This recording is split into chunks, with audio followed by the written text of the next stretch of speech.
We use a lot of different terms to describe our field. Human-computer interaction, user-centered design, usability, UX, CX, service design, the list goes on. It can get confusing, especially because these terms grow and ebb in popularity over time. But here's the thing, when you zoom out, all of these terms have a lot in common. They're all about putting humans at the center of the design process, creatively solving problems, and continuously iterating to make things better. And there's an umbrella term that's gaining popularity that reflects this shared foundation. It's called experience design. Experience design describes an approach to creating high-quality, seamless experiences that optimize every interaction someone has with a product or service. It looks holistically at the user's journey over time and the long-term relationship they build with a brand. And critically, it's all informed by research to understand real user needs and behaviors.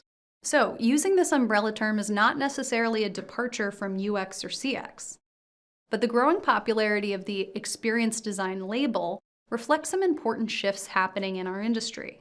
First, roles are blending. UX designers are doing more research thanks to research democratization movements. CX and UX are overlapping. Product managers and UX folks are stepping on each other's toes. The lines are blurring, and we're seeing a swing back towards more generalist roles, which is a major shift after the specialist roles that were common in the 2000s and the 2010s. This trend will accelerate with AI. Already we're seeing how AI enables people to stretch outside their main skill set and quickly generate copy, graphics, code, and so on. In this new landscape, a broad experience design label might fit better. Second reason for the shift, some teams are intentionally pivoting away from the term UX because it's been misunderstood as just visual design or making things pretty. Especially with economic pressure over the past few years, UX needs to clarify its value. Rebranding to something like experience design or customer insights is an attempt to reset perceptions. Now, a rebrand alone isn't going to be enough to achieve that goal, but that's a topic for another video. So, is experience design the new UX design? Well, not yet. UX is still vastly more common, even if it is sometimes limiting. Personally, though, I do think experience design has promised to become the way we define our practice in the future. The tools and terminology will keep evolving as they always have.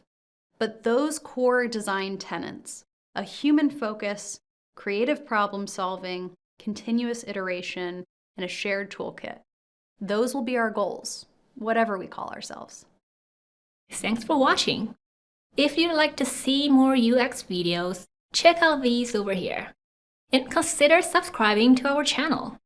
You can find even more resources on our website, including a free library of over 2,000 UX articles.